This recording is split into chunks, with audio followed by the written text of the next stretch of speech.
তাওহীদের শক্তি এত বলিয়ান যে মানুষ যদি সত্যিকার ভাবে তাওহীদের দাওয়াত অন্তর দিয়ে অ্যাকসেপ্ট করে, যে কোনো জাতি, যে কোনো প্রজন্ম, তাহলে সমগ্র পৃথিবীর সকল সুপার পাওয়ার তাদের পায়ের নিচে ধ্বংস হয়ে যাবে। আজকের যুগেও পসিবল। একটা জাতিকে, একটা সমাজকে, একটা গোত্রকে ওই যে কুল লা ইলাহা ইল্লাল্লাহ, লা ইলাহা ইল্লাল্লাহর মর্মার্থ বুঝে জান ও প্রাণ দিয়ে অ্যাকসেপ্ট করতে হবে, তাহলে তুফলিহুন। ওই সাহাবীদের হাতে যেমন তৎকালীন রোমান এবং পারস্য ধ্বংস হয়ে গেছে, এই প্রজন্মের হাতেও বিশ্বের সুপার পাওয়ার ধ্বংস হয়ে যাবে, শেষ হয়ে যাবে। তারাই হবে সুপার পাওয়ার পৃথিবী। তাদের চেয়ে শক্তিশালী এবং পাওয়ারফুল কেউ থাকবে না। ব্রিটিশদের 190 বছরের গোলামির কারণে আমরা মনে করেছি যে আমাদের চাকরি করতে হবে। চাকরি যখন কোনো উপায় থাকবে না তখন চাকরি করতে হবে, যখন কোনো রাস্তা নাই তখন চাকরি করতে হবে। তার আগ পর্যন্ত ব্যবসা করতে হবে। ব্যবসায়ী জাতি হিসেবে নিজেদেরকে প্রতিষ্ঠিত করতে হবে, কেন ব্যবসায় আত্মমর্যাদা ঠিক থাকে, আত্মসম্মান ঠিক থাকে। আর চাকরির মধ্যে অন্যের গোলামি করতে করতে আত্মমর্যাদা এবং আত্মসম্মান নষ্ট হয়ে যায়। আপনারা সবাই ভালো আছেন? আলহামদুলিল্লাহ। আজকে আমরা এখানে যে নির্ধারিত বিষয়ে আলোচনা পেশ করার জন্য আমন্ত্রিত হয়েছি সেটি হচ্ছে রাসূলুল্লাহ সাল্লাল্লাহু আলাইহি ওয়াসাল্লামের জীবনী থেকে আমাদের জন্য নৈতিক কি শিক্ষা রয়েছে।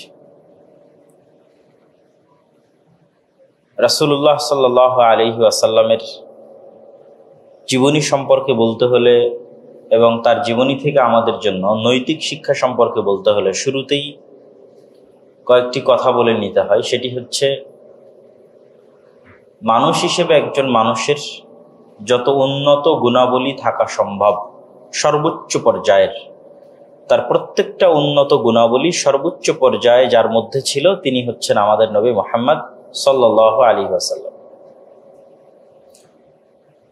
এবং রাসূলুল্লাহ সাল্লাল্লাহু আলাইহি ওয়াসাল্লামকে পবিত্র কোরআন মাজিদেও বলা হয়েছে যে তিনি খুলুকুন আযীম, মহৎ চরিত্র। মহান চরিত্র বলতে যা বুঝায়, মহাপুরুষদের চরিত্র বলতে যা বুঝায়, সেই মহান এবং মহৎ চরিত্রের তিনি অধিকারী ছিলেন। তো রাসূলুল্লাহ সাল্লাল্লাহু আলাইহি ওয়াসাল্লামের এই মহৎ এবং মহান চরিত্রের যদি একদম শুরুর দিকে আমরা যাই, যখন তিনি নবী হননি তখনকার সময়ের, তাহলে সহিহ বুখারীর একটি হাদিসে একটি ঘটনা পাওয়া যায় যেটি খুবই প্রসিদ্ধ ঘটনা, যে হেরা গুহায় যখন রাসূলুল্লাহ সাল্লাল্লাহু আলাইহি ওয়াসাল্লাম আল্লাহ সুবহানাহু তাআলার ধ্যান করতেন, ইবাদত করতেন, তখন কিভাবে ইবাদত করতেন ব্যাখ্যাকারীরা লিখেছেন যে তৎকালীন যুগে তিনি তার দাদা আব্দুল মুত্তালিবকে যেভাবে আল্লাহর ইবাদত করতে দেখেছেন সেভাবে ইবাদত করতেন। তো সেটি অবশ্যই ইসমাইল আলাইহিস সালাতু ওয়াস সালাম এবং তার পরবর্তী বংশধরদের যে ইবাদত ছিল সেই ইবাদতেরই খণ্ডিত বা ভগ্নাংশ হতে পারে, পূর্ণাঙ্গ রূপ তো অবশ্যই কখনোই নয়, কেননা যুগের সময়ের সাথে সাথে এগুলো বিকৃত হয়ে যায়। তো তিনি হেরা গুহায় বসে ইবাদত করতেন আল্লাহ সুবহানাহু ওয়া তাআলার। তো হঠাৎ একদিন জিবরাইল আলাইহিস সালাতু ওয়াস সালাম আসলেন, তাকে পড়ার জন্য বললেন। বিখ্যাত ঘটনা। তিনি বললেন আমি পড়া জানি না। তারপরে 3 বার বলার পর তিনি পড়তে পারলেন ইকরা বিসমি রাব্বিকাল্লাযী খালাক, এবং 5টি আয়াত অবতীর্ণ হলো। জিবরাইল আলাইহিস সালাতু ওয়াস সালাম বিদায় নিয়ে চলে গেলেন। তারপরে মুহাম্মদ সাল্লাল্লাহু আলাইহি ওয়াসাল্লাম পাহাড় থেকে নিচে নেমে আসলেন। অনেক লম্বা পথ, যারা হীরা গুহায় গেছে তারা জানে। দীর্ঘ লম্বা পথ তিনি নিচে নেমে আসলেন তার স্ত্রীর কাছে, যিনি তার চাইতে বয়সে বড় ছিলেন, খাদিজা রাদিয়াল্লাহু তাআলা আনহা।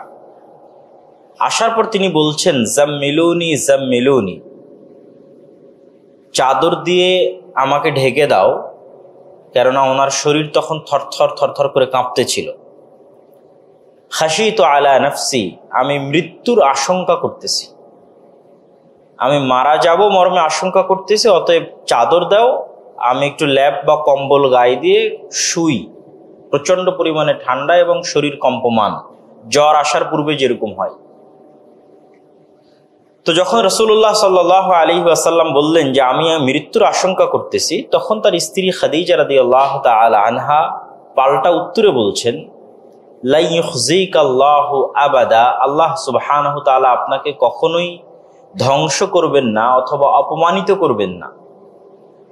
কেননা ইন্নাকা লা তাসিলুর রাহিম, আপনি আত্মীয়তার সম্পর্ক রক্ষা করেন।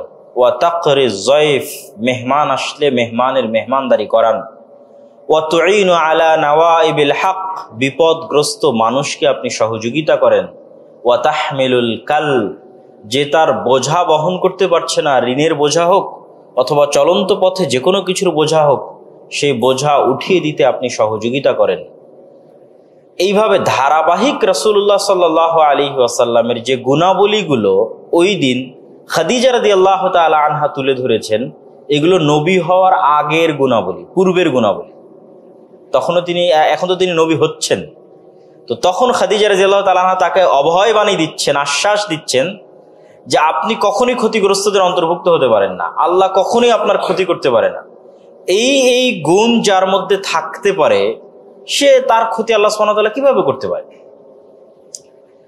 এখানে সবচেয়ে আশ্চর্যের বিষয় হচ্ছে, খাদিজা রাদিয়াল্লাহু তাআলা আনহা চাইলে কিন্তু তখন বলতে পারতেন যে আল্লাহ আপনার ক্ষতি করবেন না, কেননা আপনি দীর্ঘ 1 মাস থেকে হেরা গুহায় আল্লাহর ইবাদতে মগ্ন আছেন। এটা বলতে পারতেন না? পারতেন না? আপনাদের কি মনে হয়? এটাই তো বেশি কানেক্টেড ছিল, কেন এখনই উনি হেরা গুহা থেকে ফিরে আসতেছেন, তাহলে তো বেশি লজিক্যাল এটাই হয় যে খাদিজা রাদিয়াল্লাহু তাআলা আনহা বলবেন আল্লাহ আপনার ক্ষতি করবেন না, কেন আপনি 1 মাস থেকে হেরা গুহায় আল্লাহর ইবাদত করছেন। কিন্তু উনি কিন্তু ওইটা বলেননি, ওইটা তুলে ধরেন। তিনি তুলে ধরেছেন সব ওই গুণগুলো যা মানুষের সাথে সম্পৃক্ত, আল্লাহর সাথে কানেক্টেড কোনো কিছু তুলে ধরেননি। আত্মীয়তার সম্পর্ক রক্ষা করা কার সাথে সম্পৃক্ত? কার সাথে? মানুষের সাথে। বিপদগ্রস্ত মানুষকে সহযোগিতা করা কার সাথে? মানুষের সাথে। বোঝা যার ভারী হয়ে গেছে, ঋণের বোঝা, এটা কার সাথে? মানুষের সাথে। মেহমান আসলে মেহমানদারি করতে হবে, খাওয়াতে হবে, মেহমান নাওয়াজি করতে হবে, কার সাথে? মানুষের সাথে।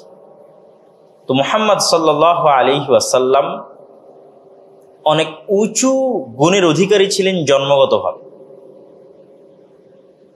এবং তার 2টি গুণ তৎকালীন আরব বিশ্বে, নবী হওয়ার পূর্বে সমগ্র আরব বিশ্বে ছড়িয়ে পড়েছিল। এক, তিনি সত্যবাদী, আর আরেকটি হচ্ছে তিনি আমানতদার, ন্যায়পরায়ণ। যে সমগ্র মক্কায় যদি কেউ ন্যায়পরায়ণ, আমানতদার থাকে, বিশ্বস্ত থাকে, তাহলে যাকে বিশ্বাস করা যাবে, যার কাছে বিচার নিয়ে গেলে আমরা উভয় পক্ষের কোনো পক্ষই মাজলুম হব না, তিনি হচ্ছেন মুহাম্মদ সাল্লাল্লাহু আলাইহি ওয়াসাল্লাম। আর সমগ্র মক্কায় যদি কেউ সত্যবাদী থাকে, সত্য কথা বলেন, তাহলে তিনি। এবং রাসূল সাল্লাল্লাহু আলাইহি ওয়াসাল্লাম নবী হওয়ার পূর্বে তাকে বিশাল বড় একটা গন্ডগোল, মারামারির বিচারক এবং ফায়সালা হিসেবে মানুষ মেনে নিয়েছিল, এবং তিনি সেটির সুন্দরভাবে ফায়সালা করে দিয়েছিলেন। সেটি কোনটি বলতে পারবেন? কে বললেন? এটা হাত ওঠান। জি ভাই, দাঁড়ান। হাজরে আসওয়াদ। হাজরে আসওয়াদ নিয়ে কি হয়েছিল? সুন্দর। কাবা ঘর যেহেতু ইব্রাহিম আলাইহিস সালাতু ওয়াস সালাম তৈরি করেছেন এবং তিনি মক্কায় তৈরি করেছেন, তো ইব্রাহিম আলাইহিস সালাতু ওয়াস সালাম যাওয়ার পর স্বাভাবিকভাবেই একটা জিনিস একবার তৈরি করলে ভাঙ্গে, নষ্ট হয়, নতুন নির্মাণের প্রয়োজন হয়। তো জাহেলি যুগে মক্কার কুরাইশরা নতুন করে কাবা ঘর নির্মাণ করতে চাচ্ছিল, যেহেতু ভেঙে পড়েছে, নষ্ট হয়ে যাচ্ছে, নতুন করে তৈরি করা হোক। তো তারা সিদ্ধান্ত নিল যে আমাদের মধ্যে প্রত্যেকের যার হালাল ইনকাম আছে, একমাত্র তার টাকা দিয়ে আমরা কাবা ঘর বানাবো, হারাম ইনকাম কারো গ্রহণ করা হবে না। তখনও কিন্তু তারা ইসলাম গ্রহণ করেনি বা ইসলাম তাদের মধ্যে যায়নি, তবুও তাদের ন্যূনতম যে মানবিক গুণাবলীগুলো ছিল সেগুলো ছিল, যেটির উদাহরণ আমি আবার কিছুক্ষণ পর দিব, আর একটা গুণের উদাহরণ। তো সবাই মিলে সিদ্ধান্ত নিল তারা হালাল টাকা দিয়ে কাবা ঘর তৈরি করবে, কিন্তু তাদের সকলের, মক্কার মানুষের, কুরাইশদের হালাল টাকা একত্রিত করার পরও কাবা ঘর তৈরি করা যাচ্ছিল না। এখন কাবা ঘরকে আমরা যে অবস্থার উপর দেখি, এটা ইব্রাহিম আলাইহিস সালামের অবস্থা নয়। এটা আপনারা জানেন কিনা আমি জানি না। আমরা এখন কাবা ঘরকে যে অবস্থার উপর দেখি, এটা ইব্রাহিম আলাইহিস সালামের অবস্থা নয়। সামনের একটু জায়গা এরকম গোলাকার আছে যেখানে হাফ দেওয়াল দেওয়া আছে, ওইটাও পূর্ণ দেওয়াল ছিল ইব্রাহিম আলাইহিস সালামের সময়। কিন্তু যখন মক্কার কাফের মুশরিকরা তৈরি করেছে, তখন এই পর্যন্ত, এই যে 4 কোণা, এই পর্যন্ত এসে থেকে গেছে, আর বাকি টাকার যোগান দেওয়া, হালাল অর্থ সংগ্রহ করা তাদের পক্ষে সম্ভব হয়নি। ফলত তারা ওই অংশটা ছেড়ে রেখেছিল। আল্লাহর নবী একবার চেয়েছিলেন যে তিনি ওই অংশটাও পরিপূর্ণ নিয়ে নেবেন, যেটার উপর ইব্রাহিম আলাইহিস সালামের কাবা ছিল, কিন্তু ফিতনা হতে পারে, মানুষের মধ্যে গন্ডগোল, মারামারি তৈরি হতে পারে, এই কারণে তিনি আর নেননি। পরবর্তীতে আব্দুল্লাহ বিন জুবাইর একবার চেয়েছিলেন, তিনিও নেননি। পরবর্তীতে খোলাফায়ে রাশিদিনেরাও আর কেউ ওইভাবে গ্রহণ করেননি। ওই অবস্থার উপর থেকে গেছে যে অবস্থার উপর মক্কার কাফের মুশরিকরা তৈরি করেছিল। তাহলে ঘটনা কি, এই কাবা ঘর যখন নতুন করে তৈরি হচ্ছে তখন হাজরে আসওয়াদকে এখান থেকে বের করে বাইরে রাখা হয়েছে। এখন কাবা ঘর তৈরি হয়ে গেছে। যেমন আজকের এই অনুষ্ঠানের প্রধান অতিথিকে আপনারা সম্মানের সাথে গ্রহণ করলেন, বক্তব্য দেওয়ার সুযোগ দিলেন, তো কাবা ঘরের সবচেয়ে বড় সৌন্দর্য হচ্ছে হাজরে আসওয়াদ। তো নতুন কাবা ঘরে এখন হাজরে আসওয়াদ স্থাপন করা হবে, এটা সম্মানের। তো প্রত্যেকটা গোত্র তারা পরস্পরে তর্ক বিতর্ক শুরু করে দিয়েছে যে এটি আমরা এটি করব। যখন এটি কেউ ফায়সালা দেওয়ার থাকলো না, তখন তারা সকলেই মুহাম্মদ সাল্লাল্লাহু আলাইহি ওয়াসাল্লামকে ফায়সালাকারী হিসেবে গ্রহণ করলো। মুহাম্মদ সাল্লাল্লাহু আলাইহি ওয়াসাল্লাম বললেন, তোমরা একটি চাদর দাও, চাদরের সব মাথা তোমরা ধরো। যত গোত্র প্রধান আছো সব গোত্র প্রধানেরা চাদরের মাথা ধরলো। মুহাম্মদ সাল্লাল্লাহু আলাইহি ওয়াসাল্লাম নিজে হাজরে আসওয়াদকে চাদরের উপর উঠিয়ে দিলেন। তারপরে বললেন, এবার নিয়ে চলো এখান থেকে কাবার পাশে। সেখান থেকে কাবার পাশে নিয়ে গেল। মুহাম্মদ সাল্লাল্লাহু আলাইহি ওয়াসাল্লাম নিজে হাজরে আসওয়াদকে উঠিয়ে কাবা ঘরে স্থাপন করলেন। তাহলে তখনই, যখন তার বয়স 35 বছর, তখনই তৎকালীন মক্কার কাফের মুশরিক এবং সকল মানুষ তার নেতৃত্ব, তার ন্যায়পরায়ণতা, তার আমানতদারিতা এবং তার বুদ্ধিমত্তাকে গ্রহণ করে নিয়েছিল। তার আরেকটা উদাহরণ দিই। যখন রাসূলুল্লাহ সাল্লাল্লাহু আলাইহি ওয়াসাল্লামকে আল্লাহ আদেশ দিলেন, ওয়া আনযির আশীরাতাকাল আকরাবিন, হে আল্লাহর নবী, আপনি আপনার দাওয়াত আপনার নিকট আত্মীয়দের নিকটে পৌঁছে দেন, আল্লাহর আদেশ। তো প্রথম দাওয়াত দিতে হবে নিকট আত্মীয়দের নিকটে। এবং আল্লাহ কোরআনে অন্য জায়গাতেও বলেছেন, কু আনফুসাকুম ওয়া আহলিকুম নারা, নিজে জাহান্নাম থেকে বাঁচো, তারপরে পরিবার পরিজনকে জাহান্নাম থেকে বাঁচাও। তাহলে মুহাম্মদ সাল্লাল্লাহু আলাইহি ওয়াসাল্লাম, আপনাকে যে আমি ওহী পাঠালাম, লা ইলাহা ইল্লাল্লাহ তাওহীদের যে দাওয়াত শিখালাম, এটি এখন আপনি আপনার আত্মীয় স্বজনের মধ্যে ছড়িয়ে দেন। তো মুহাম্মদ সাল্লাল্লাহু আলাইহি ওয়াসাল্লাম সাফা এবং মারওয়া পাহাড়ের চূড়ায় উঠে যেভাবে বিপদ হলে মানুষকে ডাকে, সেভাবে বিপদ সংকেত দিয়ে চিৎকার করতে লাগলেন। তখন মক্কার কুরাইশদের বড় বড় সব নেতারা সেখানে একত্রিত হয়ে গেল। আবু তালেব, আবু লাহাব, আবু জাহাল, সব বড় বড় নেতা একত্রিত হল। তো মুহাম্মদ সাল্লাল্লাহু আলাইহি ওয়াসাল্লাম বলছেন, জিজ্ঞেস করছেন, আমি যদি তোমাদেরকে বলি যে এই পাহাড়ের পিছনে এখন একদল শত্রু অবস্থান করছে মক্কায় আক্রমণ করার জন্য, তোমরা কি বিশ্বাস করবে? তখন তাদের উত্তর কি ছিল? তাদের উত্তর ছিল, তুমি এখন পর্যন্ত আমাদের মধ্যে কখনো মিথ্যা বলনি, আমরা কখনো তোমাকে মিথ্যা বলতে দেখিনি। আমাদের জানা নাই যে মুহাম্মদ সাল্লাল্লাহু আলাইহি ওয়াসাল্লাম তার জীবনে মজাক করে হলেও মিথ্যা বলেছে, মানুষের সাথে মজাকের ছলে হলেও মিথ্যা বলেছে, বলেননি। তাহলে তুমি বললে তো আমরা অবশ্যই বিশ্বাস করব।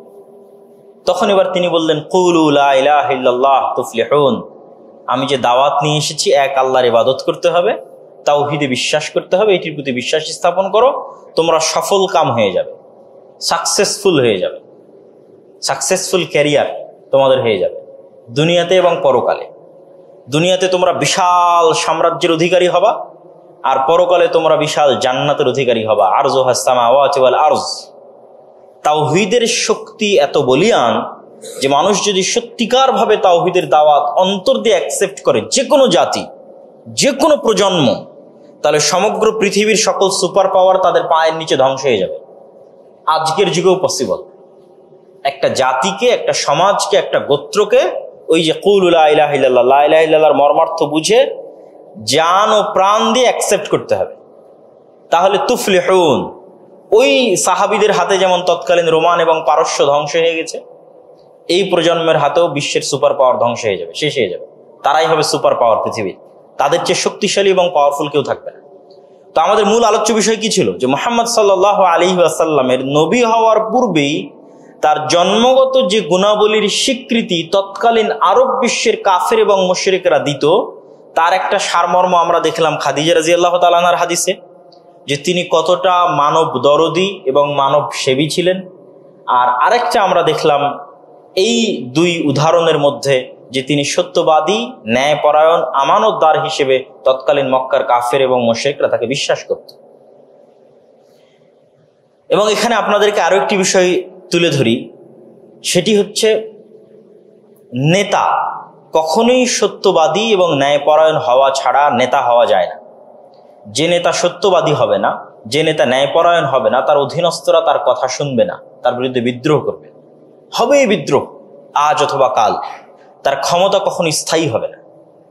যে মানুষকে আপন করে নিতে পারবে তার সত্যবাদিতা দিয়ে, তার ন্যায়পরায়ণতা দিয়ে, মানুষ চিরন্তন এবং চিরস্থায়ীভাবে তাকে মেনে নিবে এবং বিশ্বাস করবে, গ্রহণ করবে। তো যেহেতু আমাদের নবী মুহাম্মদ সাল্লাল্লাহু আলাইহি ওয়াসাল্লাম একজন যোগ্য নেতা ছিলেন, সেহেতু যোগ্য নেতার যা যা গুণাবলী থাকা দরকার তার প্রত্যেকটা গুণ তার মধ্যে ছিল। এবং এখানে আরেকটি বিষয় আপনাদের বলে রাখি, তৎকালীন যারা কাফের মুশরিকদের নেতা ছিল তাদের মধ্যেও এই কিছু কমন গুণ বিরাজ করত। যেমন সত্য বলা। যেমন আবু সুফিয়ান, আবু জাহালের পরে দ্বিতীয় বড় নেতা। মক্কার কাফের মুশরিকদের আবু জাহালের পরে দ্বিতীয় প্রধান সেনাপতিকে আবু সুফিয়ান। বদরের যুদ্ধে যখন আবু জাহাল মারা যায়, তারপরের প্রত্যেকটা যুদ্ধে মক্কার কাফের মুশরিক কুরাইশদের পক্ষ থেকে নেতৃত্ব কে দিত বলেন? আবু সুফিয়ান। তাহলে বদরের যুদ্ধ, ওহুদের যুদ্ধ, খন্দকের যুদ্ধ, তারপরে হুদাইবিয়ার সন্ধি। হুদাইবিয়ার সন্ধিকালে মুহাম্মদ সাল্লাল্লাহু আলাইহি সাল্লাম চিঠি লিখেছেন বহির্বিশ্বের বড় বড় রাষ্ট্র নেতাদের কাছে ইসলামের দাওয়াত নিয়ে। আর ঠিক ওই সময়ই আবু সুফিয়ান তার বিজনেস কাজে, যেহেতু তারা ব্যবসায়ী ছিল, মুহাম্মদ সাল্লাল্লাহু আলাইহি সাল্লামের বংশ জন্মগতভাবে ব্যবসায়ী, পারিবারিকভাবে ব্যবসায়ী, এই জন্য তিনি মুহাম্মদ সাল্লাল্লাহু আলাইহি ওয়াসাল্লাম মুসলমানদের জন্য ব্যবসায়ী হওয়া পছন্দ করতেন, চাকরি করা নয়।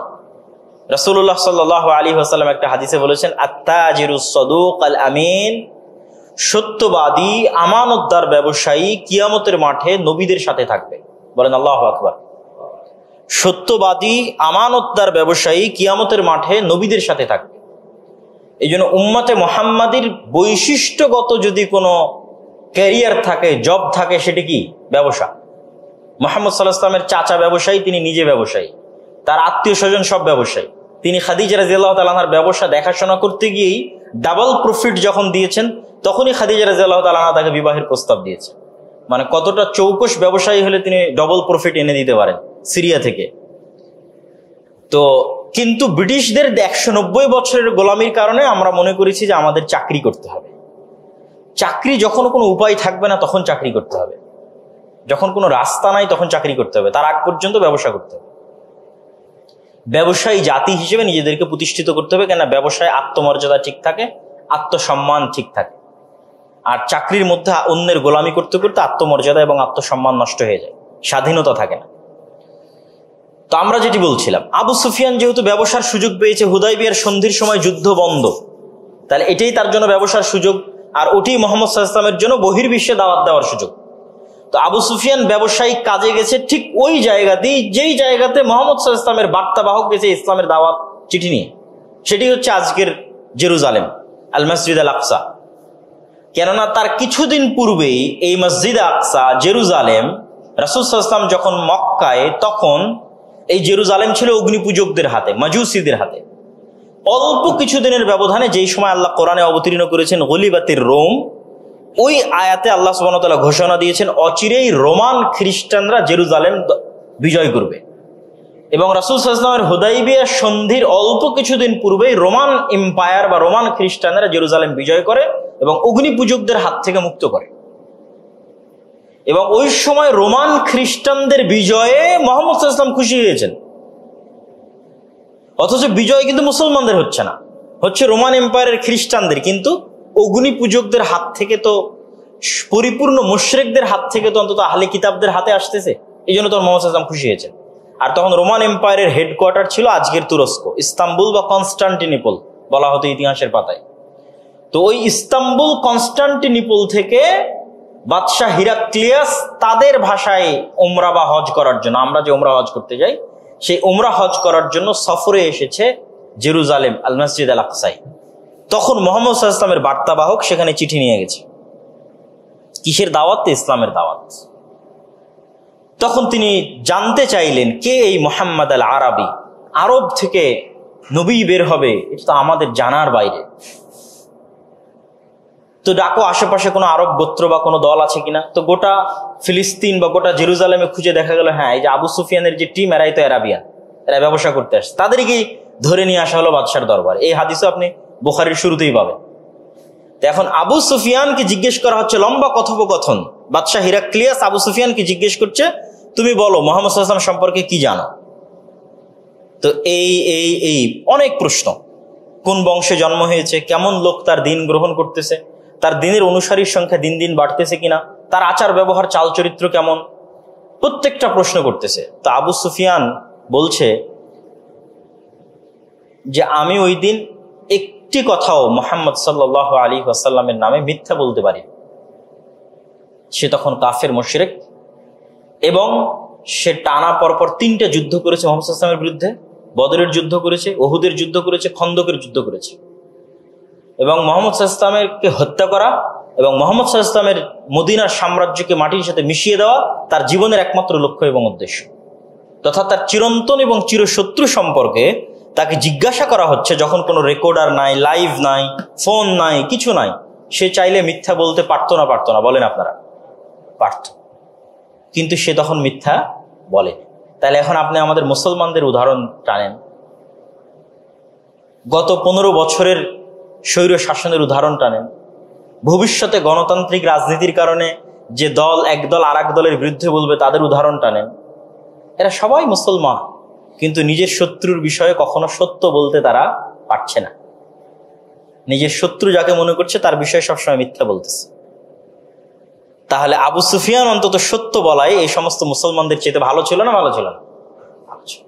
তার মধ্যে ন্যূনতম ব্যক্তিত্ব ছিল, আত্মমর্যাদা ছিল, যা একজন নেতার থাকতে হয়। একজন নেতা কখনো মিথ্যা বলতে পারে না। একজন নেতার ন্যূনতম ব্যক্তিত্ব, আত্মমর্যাদা থাকতে হয়। কিন্তু গণতান্ত্রিক রাজনীতি আমাদের ওই স্বভাব চরিত্র ধ্বংস করে দিয়েছে। তাহলে আমরা রাসূলুল্লাহ সাল্লাল্লাহু আলাইহি ওয়াসাল্লামের 2টা গুণাবলীর উপর যদি ফোকাস রাখি, আরো বহু আমি হাদিস ধারাবাহিক বলবো ইনশাআল্লাহ, তাহলে 2টা গুণাবলীর উপর ফোকাস রাখলে দেখা যায় তিনি সত্যবাদী এবং তিনি আমানতদার, ন্যায়পরায়ণ। এবং এই বৈশিষ্ট্য শুধু তার নয়, এই বৈশিষ্ট্য অতীতে চলে যাওয়া সকল নবী রাসূলের। সকল নবী রাসূল জন্মগতভাবে সত্য বলতেন এবং ন্যায়পরায়ণ ছিলেন। ন্যায়পরায়ণতা জিনিসটা কি তা কিন্তু আমরা এখনো ধরতে পারছি কিনা আমি জানি না। যেমন ন্যায়পরায়ণতা জিনিসটা কি, আমি একটা ছোট্ট উদাহরণ দিই। আপনার দাদা মারা যাওয়ার পর আপনার আব্বা এবং আপনার ফুফু আপনার দাদার জমিতে ভাগ পাবে, অথবা আপনার আব্বা মারা যাওয়ার পর আপনি এবং আপনার বোন আপনার পিতার জমিতে ভাগ পাবে। তো আপনাদের একটা জমি আছে কারওয়ান বাজারে, মতিঝিলে, অথবা আহসানুল্লাহ বিজ্ঞান ও প্রযুক্তি বিশ্ববিদ্যালয়ের আশেপাশে, আর একটা জমি আছে সাভারে, বিলের মধ্যে, পানিতে। তো ন্যায়পরায়ণতা হচ্ছে যে যেটা দামি জমি সেই জমি থেকেও আপনি আপনার বোনকে ভাগ দিবেন, অথবা আপনার আব্বা আপনার ফুফুকে ভাগ দিবে। যেটা কম দামি জমি সেখানেও আপনার আব্বা ভাগ নিবে এবং আপনার বোনকে অথবা আপনার ফুফুকে ভাগ দিবে এবং আপনি নিবেন। যদি আপনি নিজে দামি জমিতে ভাগের অংশটা নিয়ে নেন আর বোনকে কম দামি জমিতে দিয়ে দেন, তাহলে আপনি নিজেকে যতই আল্লাহওয়ালা, সালাত আদায়কারী, তাহাজ্জুদ গুজার দাবি করেন না কেন, ইসলামের এবং মুসলমানদের এবং নবীদের এবং আল্লাহর যে মূল বেসিক যে গুণ ন্যায়পরায়ণতা, এটা আপনার মধ্যে নাই। ন্যায়পরায়ণতা হচ্ছে যার যতটুকু হকদার তাকে ততটুকু দিয়ে দেওয়া, যে ন্যায়পরায়ণতা। আমাদের পৃথিবীতে যত রকমের সমস্যা তৈরি হয়, গন্ডগোল, মারামারি তৈরি হয়, সবগুলো ন্যায়পরায়ণতার অভাব থেকে তৈরি হয়।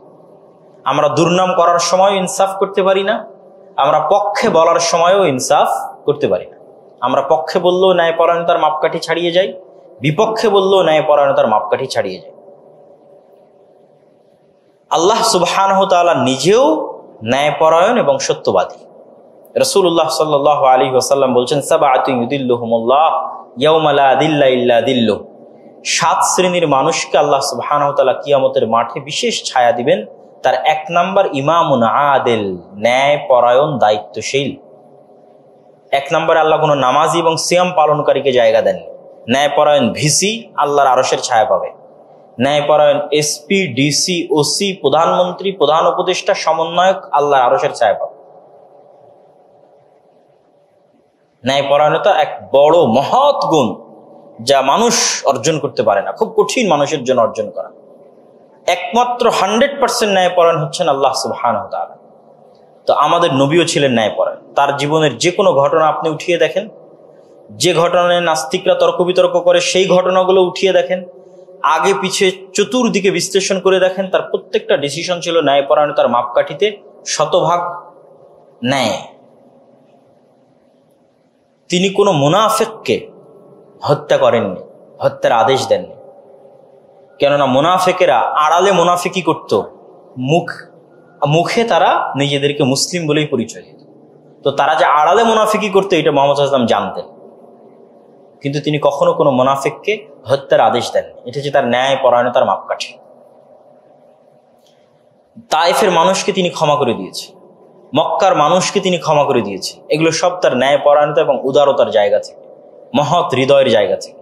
সম্মানিত উপস্থিতি, রাসূলুল্লাহ সাল্লাল্লাহু আলাইহি ওয়াসাল্লামের আরো কিছু সংক্ষিপ্ত গুণাবলী যদি আমরা তুলে ধরতে চাই রাসূলুল্লাহ সাল্লাল্লাহু আলাইহি ওয়াসাল্লামের জীবন থেকে এবং তার ভালো আচরণ এবং উত্তম আচরণের জায়গা থেকে, তাহলে দুই একটা হাদিস তুলে ধরা যায়। আনাস রাদিয়াল্লাহু তাআলা আনহু থেকে বর্ণিত, তিনি বলেন, খাদামতু রাসূলুল্লাহ সাল্লাল্লাহু আলাইহি ওয়াসাল্লাম 10 সিনিন, আমি প্রায় ছোট থেকে নিয়ে আজ 10 বছর পর্যন্ত আল্লাহ রাসূলের সাথে আছি। 10 বছর কিন্তু একদিন দুই দিন নয়, অনেক দিন। ফামা ক্বালা লি উফিন কাত্তু, তিনি আমার সাথে এই 10 বছরে কখনো আহা, এহে, এটা করে ফেললা, এটা ঠিক হলো না, এরকম উফ, এরকম কোনো শব্দ তিনি উচ্চারণ করেননি। অমা ক্বালা লি শাইইন সানাআতাহু লিমা সানাআতা, এ আনাস, তোমাকে আমি এটা করতে বলেছিলাম, কেন করেছো? এরকম কোনো কাজের ক্ষেত্রে তিনি কখনো আমাকে ধমক দিয়ে বলেননি যে তুমি এটি কেন করেছো। ওয়ালা লি শাইইন তারাকতুহু লিমা তারাকতু, আর কোনো কাজ যদি আমি না করে থেকেছি তাহলে তিনি কখনো আমাকে ধমক দিয়ে বলেননি যে তুমি এটি কেন করোনি। ওয়া কানা রাসূলুল্লাহ সাল্লাল্লাহু আলাইহি ওয়াসাল্লাম আহসানুন নাসি খুলুকা, আর আল্লাহর নবী মুহাম্মদ সাল্লাল্লাহু আলাইহি ওয়াসাল্লাম ছিলেন তৎকালীন যত মানুষ আমরা দেখেছি পৃথিবীতে তাদের মধ্যে সবচেয়ে উত্তম চরিত্রের অধিকারী, সবচেয়ে মহৎ এবং মহান চরিত্রের অধিকারী। কে বলছেন? আনাস ইবনে মালিক রাদিয়াল্লাহু তাআলা আনহু, যিনি অল্প বয়স থেকে রাসূলুল্লাহ সাল্লাল্লাহু আলাইহি ওয়াসাল্লামের সাথে 10 বছর থেকেছেন। আন আব্দুল্লাহ ইবনে ওমর রাদিয়াল্লাহু তাআলা আনহুমা, আব্দুল্লাহ ইবনে ওমর, ওমর রাদিয়াল্লাহু তাআলার ছেলে আব্দুল্লাহ, তিনি বলছেন, লাম ইয়াকুনিন নাবিয়্যু সাল্লাল্লাহু আলাইহি ওয়াসাল্লাম ফাহিশান ওয়ালা মুতাফাহিশান ওয়া কানা ইয়াকুলু সাল্লাল্লাহু আলাইহি ওয়াসাল্লাম ইন্না মিন খিয়ারিকুম আহসানুকুম আখলাকা। আমরা কখনো রাসূলুল্লাহ সাল্লাল্লাহু আলাইহি ওয়াসাল্লামকে কর্কশ ভাষা ব্যবহার করতে দেখিনি। এবং আল্লাহ সুবহানাহু ওয়া তাআলা কোরআন মাজিদও বলেছেন, ওয়া ইন কুনতা ফাদ্দান গালিযাল কলবি লানফাদ্দু মিন হাওলিক, হে আল্লাহর নবী, আপনি যদি কর্কশ ভাষী হতেন, মানুষকে ধমক দিতেন কর্কশ ভাষায়, তাহলে মানুষ আপনার পাশ থেকে দূরে সরে যাবে, আপনার কাছে আসবে না। তো দূরে সরে গেলে দাওয়াত নিবে কে? আর আব্দুল্লাহ বিন ওমর বলছেন, রাসূলুল্লাহ সাল্লাল্লাহু আলাইহি ওয়াসাল্লামকে আমরা কখনো কর্কশ ভাষা প্রয়োগ করতে দেখিনি। আয়েশা রাদিয়াল্লাহু তাআলা আনহাকে একবার জিজ্ঞেস করা হলো তার স্ত্রীকে যে রাসূলুল্লাহ সাল্লাল্লাহু আলাইহি ওয়াসাল্লামের চরিত্র, স্বভাব চরিত্র কেমন ছিল, নীতি নৈতিকতা কেমন ছিল। তো আয়েশা রাদিয়াল্লাহু তাআলা উত্তরে বললেন, আলাস্তা তাকরাউল কোরআন, তোমরা কি কোরআন পড়োনি? তখন উত্তরে সাহাবী বলছে, হ্যাঁ, আমরা তো কোরআন পড়েছি। বলছে, ফাইন্না খুলুকান নাবিয়্যি সাল্লাল্লাহু আলাইহি ওয়াসাল্লাম কানাল কোরআন, তোমরা যদি কোরআন পড়ে থাকো তাহলে আল্লাহর নবীর চরিত্রই হচ্ছে কোরআন। কোরআনে যা যা তোমরা দেখছো তার সবকিছুই রাসূল সাল্লাল্লাহু আলাইহি ওয়াসাল্লামের চরিত্রের মধ্যে আছে। যেমন কোরআনে সূরা হুজরাত আমরা যদি পড়ে থাকি, আমাদের পক্ষে যদি পড়া সম্ভব হয়, ইসলামের সামাজিক ন্যায় নীতির মাপকাঠি পাবেন আপনি সূরা হুজরাতে। যে সমাজে আমরা একজন আরেকজনের সাথে চলবো কিভাবে, তার দিক নির্দেশনা আছে সূরা হুজরাতের মধ্যে। যে তোমরা পরস্পরের গীবত করিও না, অপবাদ দিও না, গোয়েন্দাগিরি করিও না, অসংখ্য দিক নির্দেশনা আছে। কাউকে বিকৃত নামে ডাকিও না, এই প্রত্যেকটা দিক নির্দেশনা সূরা হুজরাতের মধ্যে আল্লাহ সুবহানাহু ওয়া তাআলা দিয়েছেন। কারো বাড়িতে প্রবেশ করার পূর্বে তার বাড়িতে তার কাছ থেকে অনুমতি নিয়ে নাও। এক কথায় সমাজে চলতে মানুষের সাথে মানুষের যা ঘটতে পারে তার মধ্যে কি করণীয় তাই সূরা হুজরাতের মধ্যে আছে। তোমরা অহংকার করে পৃথিবীতে চলিও না, নরম ভাষায় কথা বলো। তুমি অহংকার করলে মাটিকেও ফাটতে পারবে না, পাহাড়ের চেয়ে উঁচু হতে পারবে না। এরকম অসংখ্য উপদেশ সমাজে চলার জন্য আল্লাহ সূরা হুজরাতের মধ্যে দিয়েছে। তাহলে এই প্রত্যেকটা উপদেশ যদি আপনি ফিট করতে চান যে দুনিয়াতে এরকম কে আছে যে কারো গীবত করেনি। গীবত মানে আমার মধ্যে ত্রুটিটা আছে, এটা সত্য। মিথ্যা জিনিসকে অপবাদ বলে, আর সত্য জিনিস কিন্তু ত্রুটি প্রচার করাকে গীবত বলা হয়। আমি সত্যিই একটি অপরাধ করেছি, এটা আপনি জানেন, আর এই সত্য অপরাধকে আপনি মানুষের মধ্যে বলে বেড়াচ্ছেন, এটাকে কি বলা হয়? গীবত। আর এটি যদি আপনি ঢেকে দেন, মান সাতারা মুসলিমান না বলেন, কেউ যদি কোনো মুসলমানের কোনো অপরাধকে পর্দা দিয়ে দেয়, ঢেকে দেয়, আল্লাহ কিয়ামতের মাঠে তার অপরাধকে ঢেকে দিবেন। বলেন আল্লাহু আকবার। আল্লাহ আমার এবং আপনার অপরাধকে ঢেকে দিবে যদি আমি আমার ভাইয়ের কোনো একটা অপরাধ ঢেকে দিই। তাহলে এরকম যত হাদিস আছে, এই প্রত্যেকটা হাদিস এবং এই প্রত্যেকটা আয়াত যদি আপনি মনে করেন যে দুনিয়াতে কেউ বাস্তবায়ন করেছে, তাহলে তিনি কে? বলেন তো তিনি কে? মুহাম্মদ সাল্লাল্লাহু আলাইহি ওয়াসাল্লাম। এটাই আয়েশা রাদিয়াল্লাহু তাআলা আনহা বলছেন। এবং রাসূলুল্লাহ সাল্লাল্লাহু আলাইহি ওয়াসাল্লামও আমাদেরকে বহু আদেশ দিয়েছেন, বহু নিষেধ দিয়েছেন ভালো এবং উত্তম আচরণ সম্পর্কে। সে আদেশ এবং নিষেধগুলো আমরা ধারাবাহিকভাবে যতগুলো সম্ভব তুলে ধরবো। তারপর আরো দু একটি উদাহরণ রাসূল সাল্লাল্লাহু আলাইহি ওয়াসাল্লামের উত্তম আচরণের আমরা দেখি। আয়েশা রাদিয়াল্লাহু তাআলা আনহা থেকে বর্ণিত, তিনি বলেন, একদা রাসূলুল্লাহ সাল্লাল্লাহু আলাইহি ওয়াসাল্লামের বাড়িতে একজন ইহুদি আসলো। আল্লাহর নবীর বাড়িতে এসে বলছে, আসসালামু আলাইকুম। সালাম ইহুদিরাও বলে, আজও বলে। শালোম, সাবাত শালোম, শনিবারের দিন বলবে। সাবাত হচ্ছে শনিবার, যেটাকে আরবিতে বলা ইয়াউমুস সাবত, ওটাই হিব্রুতে হয়ে গেছে সাবাত। আর আরবিতে যেটা সালাম, সেটাই হিব্রুতে শালোম। ঠিক আছে, ওরা মানুষের সাথে যখন দেখা যায় শালোম মানে সালাম। তো ইহুদিরাও সালাম দিত, মুসলমানেরাও সালাম দিত। তো আরবিতে একটা শব্দ আছে সালামের পরিবর্তে, সেটা হচ্ছে সাম। সাম মানে বিষ, যা দিলে মানুষ মরে যায়। তো ওই ইহুদি বাড়িতে এসে বলছে আসসালামু আলাইকুম, মানে মোহাম্মদ তোমার মৃত্যু হোক, নাউজুবিল্লাহ। তখন এই কথাটা আয়েশা রাদিয়াল্লাহু তাআলা আনহা বাড়ির মধ্যে থেকে শুনে নিয়েছে। শুনে নিয়ে তিনি প্রচন্ড ক্ষিপ্ত হয়ে গেছে।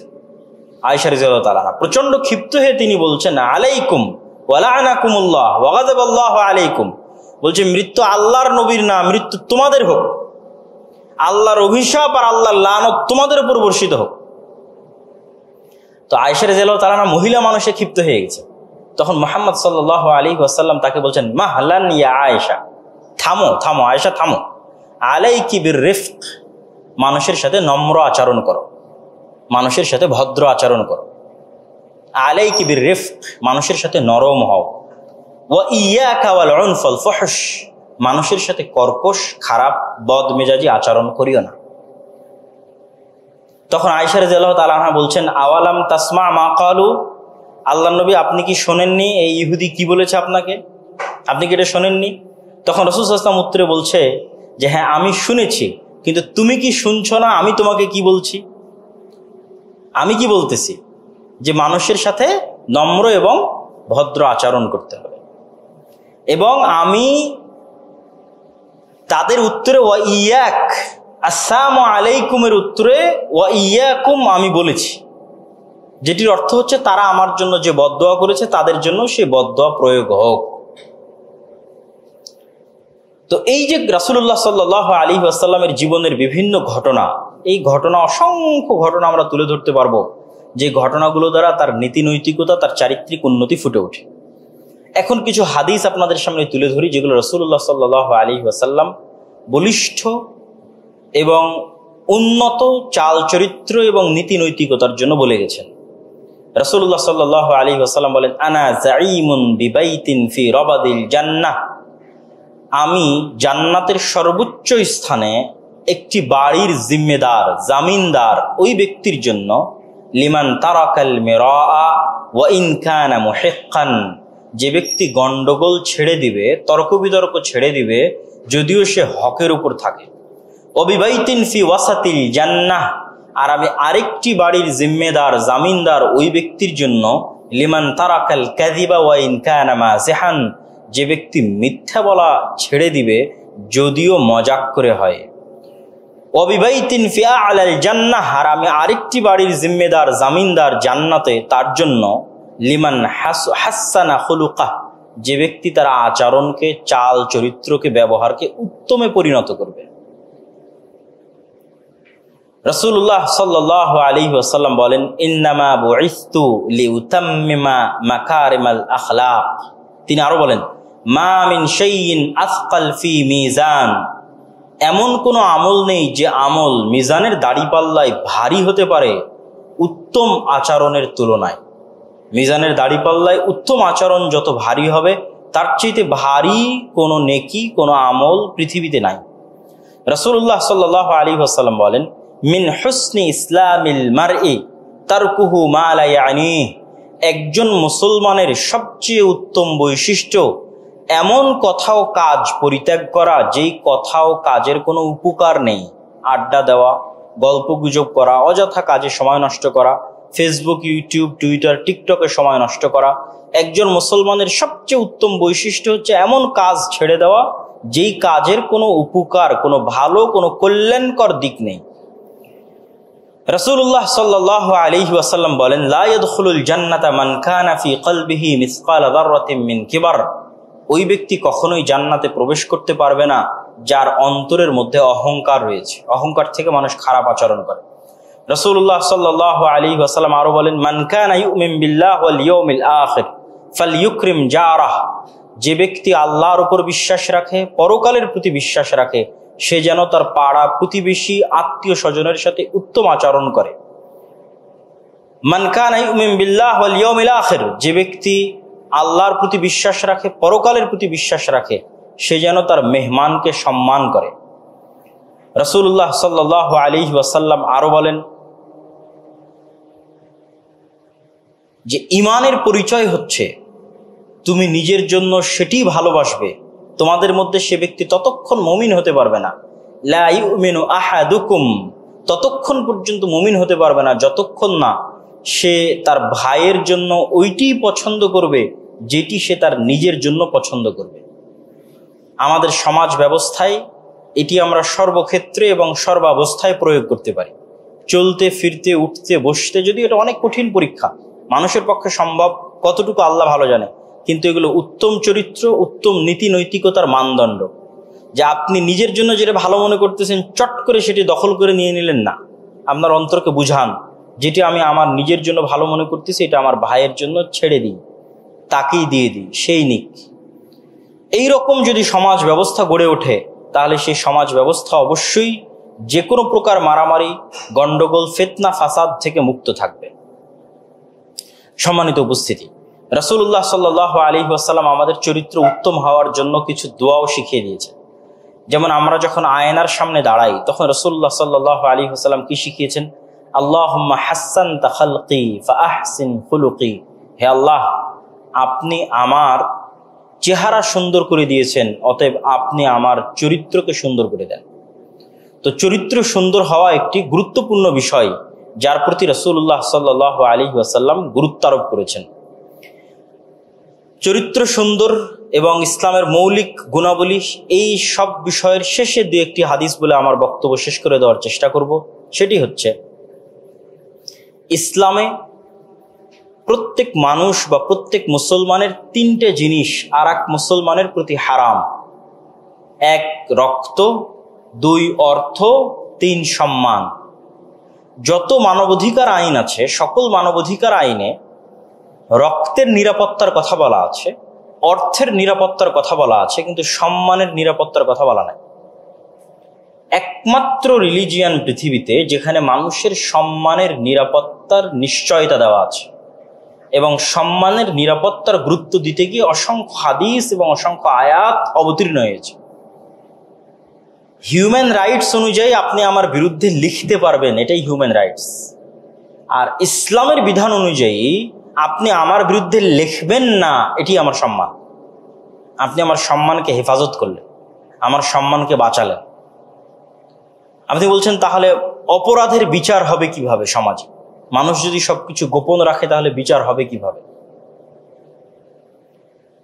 মানুষ যদি বিচার চায় অবশ্যই বিচার হবে, কিন্তু মানুষ যদি বিচার না চায় যে আমি এই জিনিসটার মাফ করে দিলাম বা ক্ষমা করে দিলাম, তাহলে সেক্ষেত্রে অবশ্যই যে কোনো অপরাধের ক্ষেত্রে মানুষ আর এক মানুষকে ক্ষমা করে দিতে পারে। যেমন হাবিল বলেছিল কাবিলকে যে তুমি আমাকে হত্যা যদি করতে চাও হত্যা করো, আমি তোমাকে পাল্টা হত্যা করব না। তো ব্যক্তিগত দ্বন্দ্বের ক্ষেত্রে, আমি সামাজিক বা রাষ্ট্রীয় দ্বন্দ্বের কথা বলছি না, বা এখান থেকে আমি সন্ন্যাসবাদকে প্রমোট করছি এটিও না। ব্যক্তিগত দ্বন্দ্বের ক্ষেত্রে মানুষের সর্বোচ্চ পর্যায়ের ছাড় দেওয়া উচিত। যখনই সেটি রাষ্ট্রীয়, দেশীয় বা শারঈ আল্লাহর বিধিবিধানগত কোনো বিষয় আসবে, তখন অবশ্যই আল আমরু বিল মারুফ ওয়ান নাহি আনিল মুনকার, সৎ কাজের আদেশ এবং অসৎ কাজে বাধা প্রদানের যে আল্লাহর আদেশগুলো রয়েছে সেগুলোই প্রয়োগ হবে। কিন্তু কেউ আমার সাথে ব্যক্তিগতভাবে খারাপ ব্যবহার করতেছে, ব্যক্তিগত শত্রুতা করতেছে, তখন মানুষ যত উন্নত চরিত্রের বহিঃপ্রকাশ করতে পারে তত ভালো। তো কি বলছিলাম, তিনটে জিনিস মানুষের প্রতি আর এক মানুষের পক্ষ থেকে হারাম করা আছে, এবং ইসলামের সকল মূলনীতির ঊর্ধ্বে এই মূলনীতি, সেটি হচ্ছে জীবনের হেফাজত। শুকুর খাওয়া হারাম, কিন্তু জীবন বাঁচানোর জন্য হালাল। প্রত্যেকটা হারাম হালাল হতে পারে জীবন বাঁচানোর জন্য, আর প্রত্যেকটা হালাল হারাম হয়ে যেতে পারে জীবন বাঁচানোর জন্য। জীবন বাঁচানোর চাইতে বড় বিধান এবং বড় ফরজ ইসলামে নাই। এমনকি রাসূলুল্লাহ সাল্লাল্লাহু আলাইহি ওয়াসাল্লাম বলেছেন, কাবা ঘর ধ্বংস হওয়া আল্লাহর নিকটে অনেক হালকা অপরাধ। যে আমি আপনি দুটো কোড়াল নিয়ে গিয়ে কাবা ঘর ধ্বংস করে দিলাম, বা বম নিয়ে গিয়ে কাবা ঘর ধ্বংস করে দিলাম, এটা অনেক কম অপরাধ আমি আরেকজনকে হত্যা করছি নিরপরাধ মানুষকে সেটির চাইতে। নিরপরাধ মানুষকে হত্যা করা আল্লাহর নিকটে কাবা ঘর ধ্বংস করার চাইতে বড় অপরাধ। রাসূলুল্লাহ সাল্লাল্লাহু আলাইহি ওয়াসাল্লাম আরেক হাদিসে বলেন, সারা পৃথিবীর সব মানুষ একত্রিত হয়ে যদি একজন নিরপরাধ মানুষকে হত্যা করে, লাকাব্বাহুমুল্লাহু জামিআন ফিন্নার, তাহলে সারা পৃথিবীর সব মানুষকে আল্লাহ একজন নিরপরাধ মানুষকে হত্যার অপরাধে জাহান্নামে নিক্ষেপ করতে চুল পরিমাণ দ্বিধাবোধ করবেন না। তাহলে ইসলামে মানুষের জীবন রক্ষার চাইতে বড় কিছু নাই। তো রাসূলুল্লাহ সাল্লাল্লাহু আলাইহি ওয়াসাল্লাম যে গুণাবলীগুলো নিজে ধারণ করতেন, যে গুণাবলীগুলো মানুষের কাছে ছড়িয়ে দিতেন, তার যদি আমরা সম্পূর্ণরূপে সারমর্ম করি তাহলে 5টা বিষয়ের মধ্যে আমরা সীমাবদ্ধ করতে পারবো। 1, সত্য বলা, ন্যায় পরায়ণ হওয়া। আপনি গত 15 বছর যত ওসি, ডিসি, এসপি, মন্ত্রী ছিল, তাদের 60-70% নামাজি, হাজি, ওমরাকারী ছিল, কিন্তু সে একজন ওসি হিসেবে তার দায়িত্বে ন্যায় পরায়ণ ছিল না। তার মানে সে ইসলাম কি এটা বুঝিনি। বাইতুল মুকাররমে পাঞ্জাবি মাথায় দিয়ে, টুপি মাথায় দিয়ে, দাড়ি রেখে মানুষ মারামারি করতেছে, তার মানে তার কাছে ইসলাম বাহ্যিক এবং আক্ষরিক অর্থে ধরা দিয়েছে নামাজ হিসেবে, কিন্তু ইসলাম এজ এ দিন, as a complete code of life, তার বেসিক এলিমেন্ট হচ্ছে ন্যায়পরায়ণতা। আল্লাহ সুবহানাহু ওয়া তাআলা নিজে ন্যায়পরায়ণ, এবং এই ন্যায়পরায়ণতার মাপকাঠিতে তিনি কিয়ামতের মাঠে বিচার করবেন। তার কাছে কোনো ডিসক্রিমিনেশন নাই, কোনো বৈষম্য নাই, পৃথিবীর সকল মানুষ তার কাছে সমান। ইন্না আবাকুম ওয়াহিদ, রাসূল সাল্লাল্লাহু আলাইহি ওয়াসাল্লাম বলেছেন, তোমাদের সকলের পিতা একজন। জো বাইডেনের পিতা আর ডক্টর ইউনূসের পিতা একজন। এই জন্য আল্লাহর কাছে কোনো ডিসক্রিমিনেশন নাই, না কালার ডিসক্রিমিনেশন, আর না ট্রাইবাল ডিসক্রিমিনেশন, না গোত্র, না জাতি, না নেশন, না ভাষা, কোনো কিছুর ভিত্তিতে নাই। তিনি এই জন্য ন্যায়পরায়ণ। ন্যায়পরায়ণতা হচ্ছে ইসলামের সবচেয়ে বড় মাপকাঠি। আর বাকি 3টে জিনিস কি?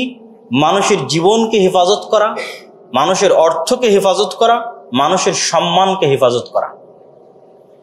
ইসলামী খেলাফা বা ইসলামী রাষ্ট্র ব্যবস্থা প্রতিষ্ঠা হওয়া মানে সবাই আমরা আজকে আহসানুল্লাহ বিজ্ঞান ও প্রযুক্তি বিশ্ববিদ্যালয়ে ইসলাম কায়েম করে দিলাম মানে সবাই নামাজ পড়তে আসবে এটি না, আর সব বোনেরা পর্দা করবে এটি না। আহসানুল্লাহ বিজ্ঞান ও প্রযুক্তি বিশ্ববিদ্যালয়ে ইসলাম কায়েম করলাম মানে এখানে কেউ অন্যায়ের শিকার হবে না, তখন ইসলাম কায়েম হয়ে গেছে। বাকিগুলো মানুষের ব্যক্তিগত ইবাদত, দাওয়াত দিব করতে থাকবে, কিন্তু ইসলাম কায়েম হয়ে গেছে যখন এখানে অন্যায় থাকবে, যখন এখানে মানুষের জীবনের হেফাজত থাকবে, যখন এখানে মানুষের অর্থের হেফাজত থাকবে, যখন এখানে মানুষের সম্মানের হেফাজত থাকবে। এবং 5টা মৌলিক অধিকার কল্যাণমূলক রাষ্ট্র বা ইসলাম তাকে দিবে।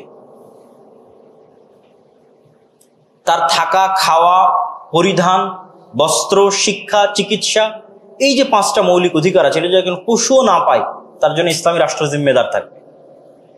আর যদি একজন পশুর জন্য নিশ্চিত হয়ে যায় যে তার খাবারের ব্যবস্থা আছে, তার সকল কিছুর ব্যবস্থা হয়ে গেছে, মানুষের সকল কিছুর ব্যবস্থা হয়ে গেছে, তাহলে এটা ইসলামী রাষ্ট্র হয়ে গেছে। এবং ইসলামী রাষ্ট্রের অর্থনীতি হবে সুদমুক্ত। আপনি বলবেন যে তাহলে এই ধরনের ন্যায়পরায়ণতা তো আমেরিকায় আছে, কিন্তু আমেরিকায় সুদমুক্ত অর্থনীতি নাই। সুদমুক্ত অর্থনীতির মাধ্যমে মানুষের, সুদযুক্ত অর্থনীতির মাধ্যমে মানুষের উপর অত্যাচার করা হয়, মানুষের উপর জুলম করা হয়। সুদ নিজেই একটা গোলামির জিঞ্জির। এই গোলামির জিঞ্জির সকলের জন্য, হিন্দুর জন্য, বৌদ্ধের জন্য, খ্রিস্টানের জন্য, ইহুদির জন্য, নট অনলি ফর মুসলিম, খালি মুসলমানদের জন্য আমি বলতেছি, পৃথিবীর প্রত্যেক মানুষের জন্য গোলামের জিঞ্জির হচ্ছে সুদ। তাহলে এখানে পরিপূর্ণ ন্যায়পরায়ণতা প্রতিষ্ঠিত হয়নি, অর্থনৈতিক সাম্য এবং অর্থনৈতিক ন্যায় প্রতিষ্ঠিত হয়নি।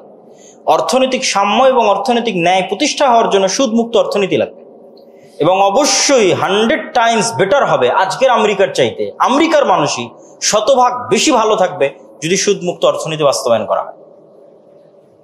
সেখানে মানুষের বেশি স্বাধীনতা থাকবে, বেশি স্বাচ্ছন্দ্য থাকবে।